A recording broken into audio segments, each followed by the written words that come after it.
you don't need a bunch of leaders on your team. That's what you're for. That's what you're for. You're there to be the leader. You're there to be the cool head and keep them straight and remind them what they need to do, and then keep moving forward through growth.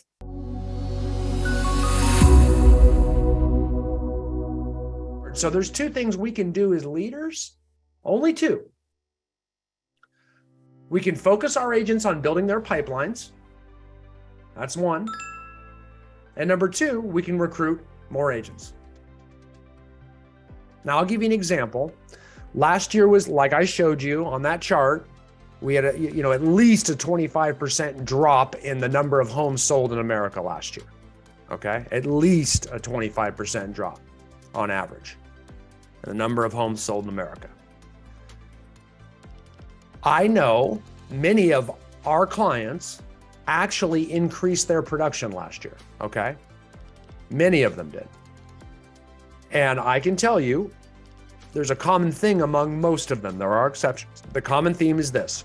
It's the ones that ended the year with more personnel than they started it. So if you grew your team last year and added people throughout the year, you actually recruited to insulate your business. Because if you look at your sales production and you say, okay, I have 8 agents and I closed, let's say 60 million last year in sales volume. Had you had 16 agents, you would have closed 120 million. A 25% drop in the market doesn't affect you. You see what I'm saying? Because you insulated your team by doubling your production. And that's what growth does. It makes you too big to fail.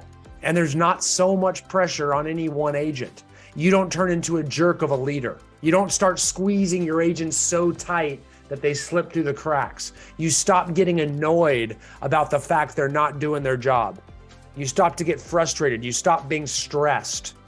You stop being angry and behaving poorly when one of them decides to leave rather than finally get to work. And they take their problems with them, which is themselves, to a new environment. And you don't get all frustrated by that and then, exhibit bad leadership behavior on the remaining members of your team because you're so dependent on those 8 agents you started the year with to hit your goals and generate income.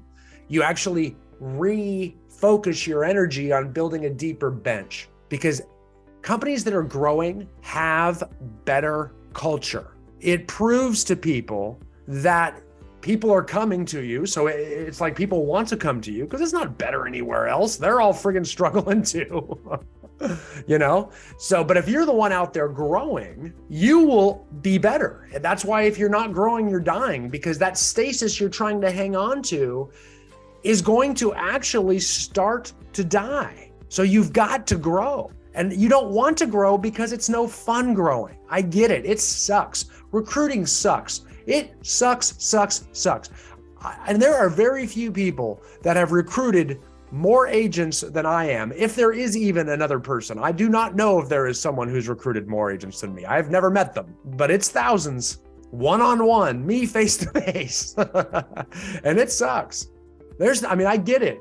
There is nothing worse than you, the successful person that makes hundreds of thousands, if not millions of dollars in real estate, sitting down with someone who's maybe closed 15 transactions, or better yet, a totally new licensee who's looking at you like, well, I don't know, what's your split? You're like, come on, dude. You're lucky I'm sitting here. And you have to be humble and listen to this jerk, try to act like they know what's best for them when they don't know anything. They're actually making decisions. They're allowed to have a freaking driver's license, but yet they're making business decisions and they have no idea what they're deciding on. It's very, very humbling. Recruiting. It sucks. It's hard for me. I've done so much. I don't know that I could do it anymore. I just would reach across the table and punch somebody, and sign in their own blood on my contract. There, wake up. You're on my real estate team. Wake up. So that's, it's frustrating. So it's not easy. Just like lead generation is frustrating. Them calling their SOI is frustrating. It's very, very similar. But I can tell you right now, regardless of what happens in this market going forward or when your market heats up, if you insulate your business, if you grow it, what's going to end up happening is any decreases in the market are going to be more than overcompensated by the growth in your team. Now, here's the other problem, because I already know a lot of you have this objection. Well, I really don't know. I mean, I really want to have just 1 or 2 more agents, so I'll just recruit 1 or 2. No, it does not work that way, guys. There is a very low success rate in real estate. So if you want 1 or 2 more agents, then you need to recruit 4 or 5, because 2 or 3 aren't going to make it, or 3 or 4 aren't going to make it. Just want my math that up. 3 or 4 aren't going to make it. And that's the deal. I mean, those are the numbers. 33% quit in their first year in real estate, according to NAR, and that's always been the case. 87% don't make it 5 years. 87% don't make it 5 years, which means within 5 years, they're already looking for greener pastures. So they will either quit you, come up with excuses, want to go to a different team, want to go to a different brokerage, want to get a steady paycheck, get a divorce, have a baby, spouse has a job transfer, something's going to happen. You can't control it either. It had nothing to do with you. So it's up to you to set up your systems, you know what I mean? Your onboarding systems and your training. And then it's on them to meet you halfway. Because you can't motivate them.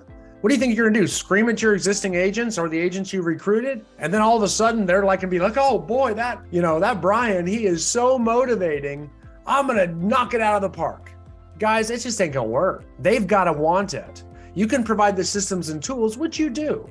I mean, just the fact they're meeting with you every week provides much more accountability than they're going to get as a solo agent in a brokerage. The fact that you're going to have expectations of them, you know what I mean? Like, I expect you to make this many contacts, or any other, activity-based indicators that you have on your team dashboard. The fact that you're going to do those things, and even if they're very simple or minimal, that's much more than they would get as a solo agent in a brokerage someplace. That's why, I've ran very large brokerages for the majority of my career. And, if 10 agents were to come to my brokerage, I would always say 1 of them will make it. 1 of them will earn a living in real estate. The other 9, who knows? And that's usually the number in a brokerage that make it. The rest just kind of hang their license there and pretend they have a job. They earn well below the median income. 60% of the agents in your MLS, all of your MLSs, have sold nothing in the last 12 months. 60%. They're licensed, they go to meetings, they tell their friends they have a job. It's just a lie, something to tell their spouse, but they don't. It's a very small percentage succeeds in real estate. So I would always say, okay, guys, you're in my brokerage. I'm gonna put you on teams instead, because there's a much higher success rate. You go from like a 10% success rate up to like a 30% success rate. Still 30% though. That's much higher. That's 3 times better chance of making it in this business. So I would do that. And not to mention, I wouldn't have to deal with them because the team would manage them and train them. So they'd just be away from me. One less thing I got to deal with. It increases their likelihood. So yes, they do have a better chance being with you if you have good systems and we hold them accountable, but there's not much time on you on that. You have a weekly team meeting, you just have a few more people in it. As long as you have things that they have to report and do, activity-based indicators and onboarding training measures, we're good. Other than that, as a leader, you've got to learn to shut it down. You've got to learn to shut it down, because after that, it's on them. And if they don't work out, hit the bricks. And then the reason you don't care though is because you're still growing. Because that's the deal. If you bring on 5, I don't know which ones are going to make it. I can't tell you. You're talking to a guy who's recruited thousands, and I still can't tell you which ones are going to make it and which ones aren't. I am constantly surprised. I can't read that book by its cover. Some of the best ones, I'm like, man, you got the best database and you're so hungry and you're telling me you're going to do it and you're this and you're that, and then you never freaking show up. Happens all the time. Or some snaggletooth dude without any teeth and no personality just works his butt off and makes it. I have no idea which ones are going to make it. So what do? I'm like a big old street sweeper. Bring them in, see which ones work. The ones that don't, I don't get all butthurt about it. I move them on.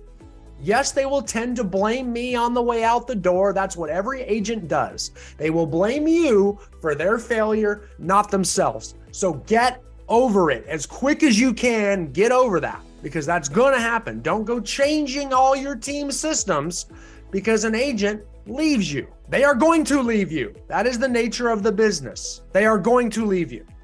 If they are not leaving you, you are not recruiting enough. Because if you're saying, well, I don't want to recruit and I don't want to grow, it's not my business model, then I'm going to take you all the way back to how the hell are you going to make more income and get more life back? Or are you just going to grind it out and be one of those old 85-year-old agents that everybody just wishes would retire because you don't know how to work the interwebs? Because no one wants that life. That's a bad business model, but you've decided it because you've dug in against recruiting and growth. You've dug in and made a very poor decision that goes against all business teaching, intelligence, and education. You're anti-growth. Get that. You're anti-growth. That's a real bad place to be in business because you're going to keep banging your head up and down against a ceiling. It's okay if you just want to grow to the next level. I'm cool with that. That's how most people are. Then they get to that level and they go, oh, this isn't bad. And later on, you'll decide this. So don't worry about it. You don't have to be with me. Then you want to go to the next level. You don't have to want to be 900 agents. You don't have to want to be that. You just want to get a little bit bigger, and that's fine. But understand, to get a little bit bigger, you need to be bigger than you think. If you just want 2 more agents, you need 4 or 5 because 3 or 4 of them just aren't going to do what they say they're going to do. Make sense?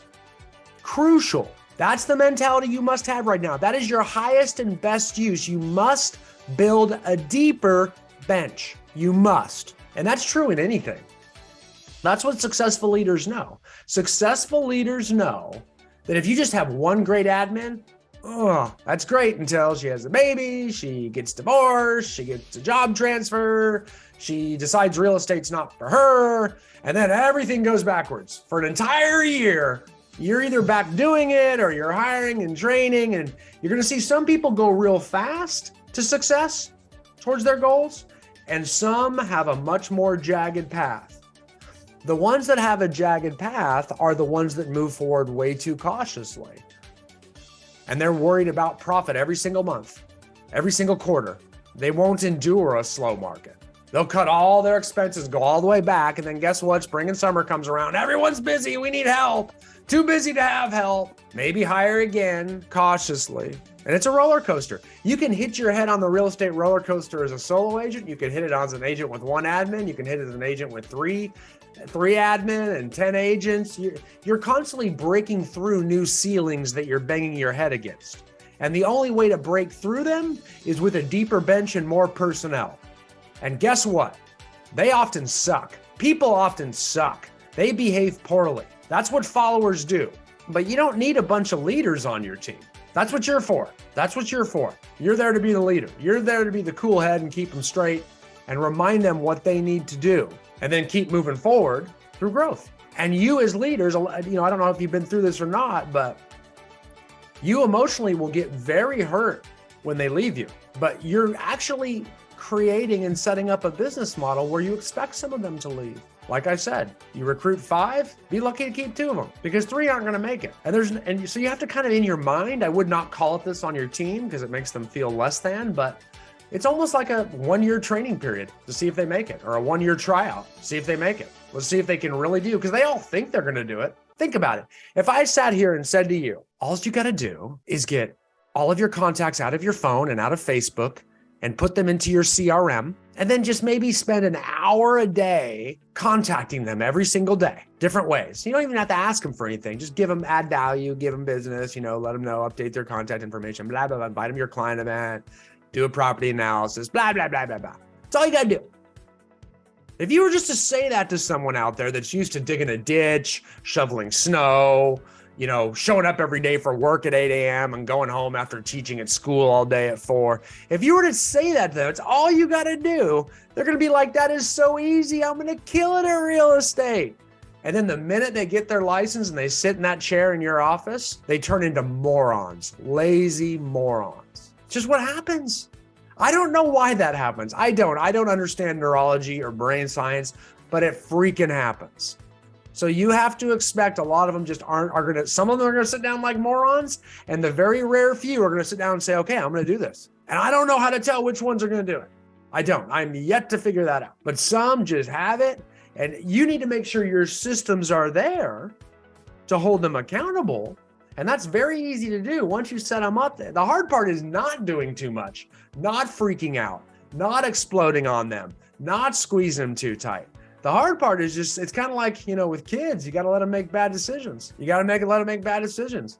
And just kind of like, all right, if that's the path you choose, man, I'm here when you need me. That's the hard part. And every time they gripe about not making enough money, every time they gripe about not having enough transactions, those are the opportunities to say, well, then what can we do to get you more? Let's sit down and take a look at it. That's when we pull out and look at the matching standard and see how many leads and closings they've gotten from team generated leads versus how many they've generated and how they're doing with all their activity-based indicators to generate their own business. We refocus that negative scarcity-based thinking into activity-based, abundance-based activity. That's our job as a leader, to refocus that. So when they gripe, we refocus it positively. We don't get mad. We don't get angry. We do our bit.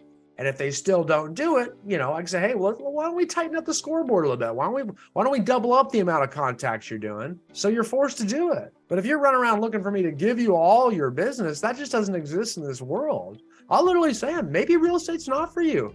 Maybe you get paid half as much and go to work 40 hours a week, 8 to 5 o'clock, go get a steady paying job, get paid $40,000, $50,000 a year. I mean, you'll have to work 5 times as hard as you would in real estate and make a whole lot less. The question is, can you do this, man? And that's said with confidence from a guy who's not afraid to lose somebody. Why? Because I just keep getting more. I'll find one that wants to work. And then understand this, they have different seasons throughout the year in their lives. I'm not going to cut them if they don't work either. Why? I can't tell you how many people have just sold very little because they're going through different seasons of their life, maybe a divorce, maybe problems at home. They don't cost me anything being on my team. I mean, if they're not following up with leads I'm giving them, I'm not going to do that for the time being. I'm not going to waste money on them. But you'd be surprised how they come around. That's a lot of people get into real estate for that flexibility. All of a sudden, their kids graduate from high school and bam, you got a rock star. Or all of a sudden, they ditch the zero and find a hero in their life and boom, they go. You never know what's going to change. They don't cost me any money. So I'm not going to squeeze them too tight. As long as they're not like being poisonous, running around being negative or being victims, as long as they're not harming the team, I don't really care, whatever. It's up to you, because I just am not squeezing them too tight. I'm not looking at my team's income or production in a slow market and blaming my agents. That is bad leadership. The only thing you can control is getting more of them, because that's what agents do. They suck. Just kidding. You get it, right? If you need more income, then we need to insulate your business so we're not dependent on any one agent and we don't squeeze them too tight. Makes sense? That's why we build that deep bench. It just makes it safer. And if you can't handle a deeper bench, we need to develop the systems where you can. Any thoughts, questions about that? I know I can be kind of intimidating to speak to. I get a little too much of the caffeine. Brian, what would you say the best recruiting sources are right now to build that deeper bench? Because I've been on that struggle bus for about 90 days, maybe 120. Yeah, we started in September trying to add on members to the team, and you get your raised hands, but they're probably not exactly what we're looking for. So your perspective on that would be great. Yeah, great question. It is a struggle bus I don't think you ever get off of. It's just not fun. It's real fun when you get a bunch of them to join you, I guess, but then that goes away real fast and then you got to deal with them. So recruiting is not fun. Just like, we always want to get to a place in our business where we don't have to sit down and lead generate and make calls every day. And then and recruiting is unfortunately just as painful. So would it be like agents in our market center? So what I've done. Right. And I'm sorry, I can ask this later or I can email you. I don't want to take up your call. No, it's a great question. I'm going to answer it. I'm going to ask who and where we're going to get these sources. So I've done the market center, tapping into the market center. We've posted on Indeed and Craigslist. Good. And you haven't done my favor yet. You haven't done my favor yet. The only other thing I was thinking of, and then I'd love your perspective, is maybe reaching out to agents on the MLS that have had a decline in production. Last year, and then possibly posting on social media, at least a sponsored ad, so that maybe agents are seeing that. But that's all I can think of. Yeah, that's good. I mean, one thing I don't want you to overlook, most teams grow through new licensees. So most people actually recruit people into the business. That's what most teams do. And again, if you're like, oh, I don't know, I hate training new licensees and all that kind of stuff, that means we need to work on your onboarding systems. Okay. Because they're a lot, they come in with no bad habits. Oh yeah, I've trained even in call centers in the past for 22 years. So I'm actually happy to have new agents because they don't bring bad habits and they fit in your models and system. So the way to get new agents, quite frankly, this is why it's so beneficial for the lead agent, the team leader, to have a big database themselves. So most agents, believe it or not, get new licensees from their own SOI. So let's say you market to your SOI for business, right? You know, they list and buy houses with you. Now market to them and say, hey, we're looking to grow. We've got more clients than we can handle. We really want to bring some people into the business and mentor them in and we can provide them with some business. And so I actually have 2 agents, 2 past clients, because we do like a twice a year email to the database, and 2 people just started the licensing process from a database. But that's a good reminder. This is the most popular. So now think about all the ways you market to your SOI and turn it around. Like if you call your SOI still, I'm very impressed with you. That's awesome. A lot of team leaders are getting back in and picking up the phone right now, you know, and say, hey, I need your help. Believe it or not, I know you're hearing everything in the market, but we could use some more help. You know, who do you know? I want to work with more people like you. Who do you know that might be interested in getting into real estate? I'm looking to bring someone in without any bad habits. So you could literally call them all. You could email them all. You can shoot a video email to them all. You could actually send a mailer to them all. And you'll be surprised how many people raise their hand. Okay. And if you're worried you're going to get some people you don't want on your team respond to you, then that's a different conversation, but don't worry about that. That's like recruiting, you know, that's like lead generating, worrying about getting a no from someone or someone screaming at you on the phone.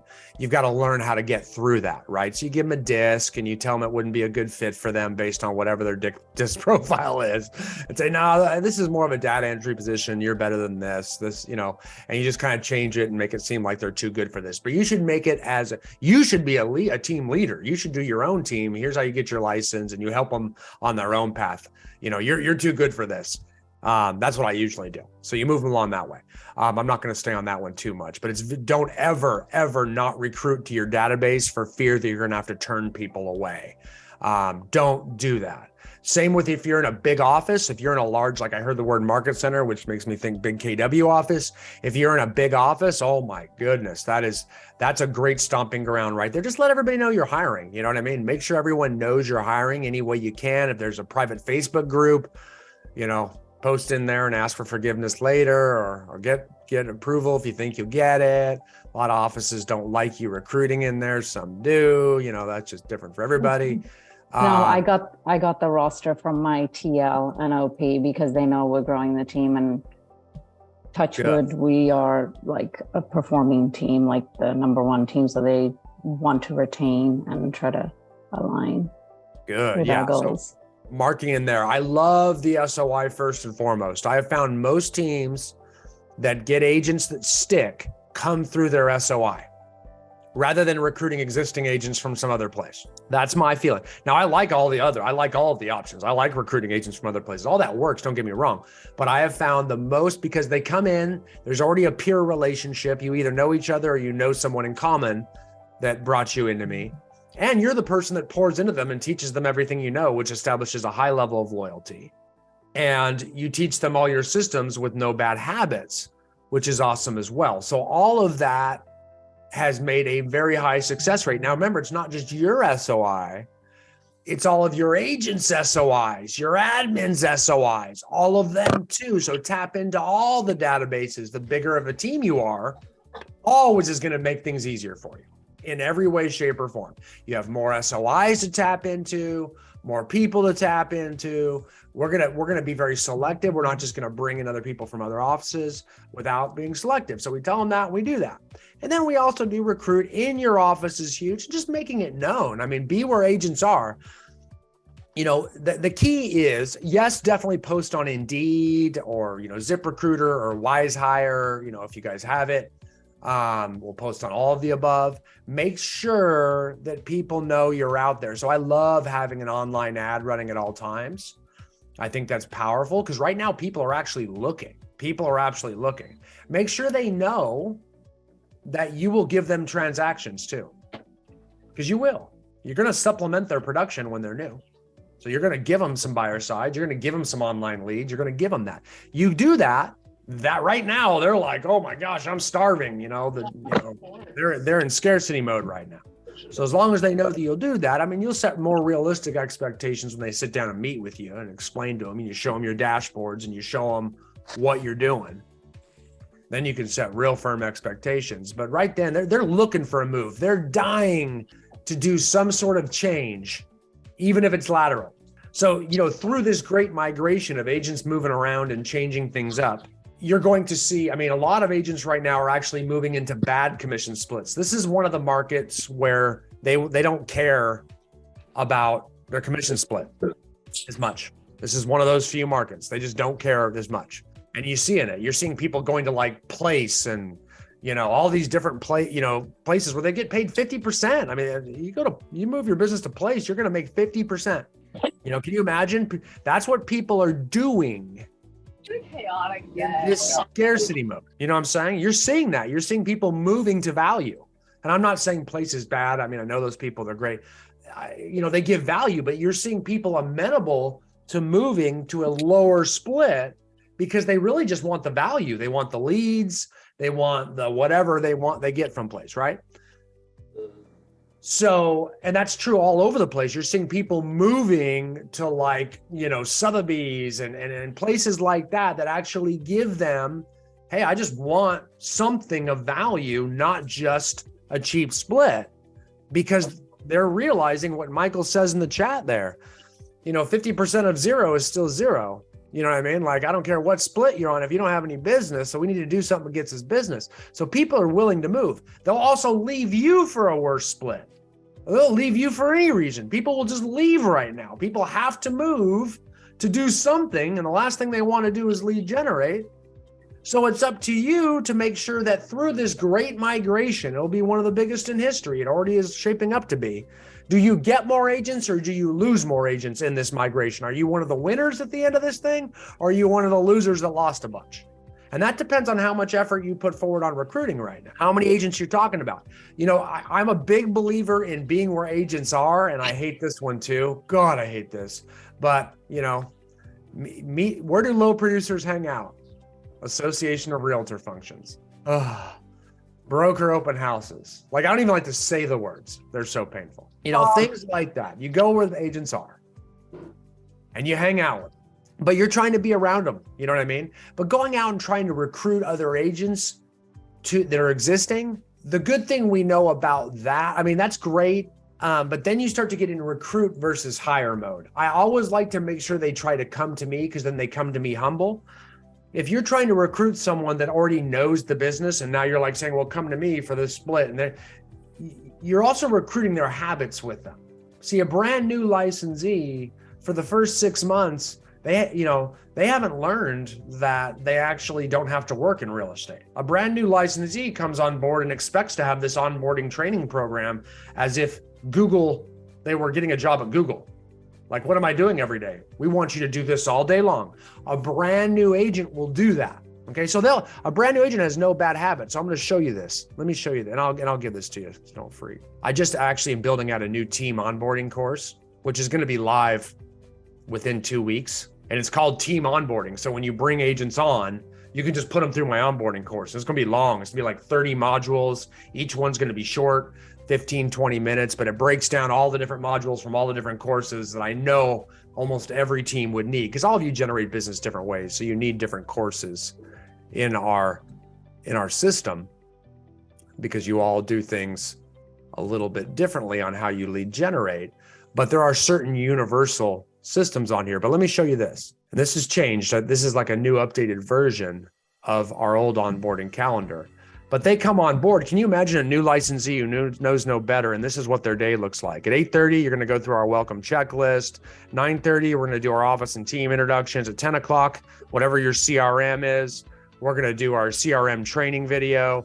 At 11 a.m., you're going to do team onboarding course module 1. Then you're going to eat. Then afterwards, you're going to go through our staff checklist training, team systems training, and then you're going to finish your first day welcome checklist. Then back in here at 8:30, 9:30, 10:30, training video 2, team onboarding course number 2.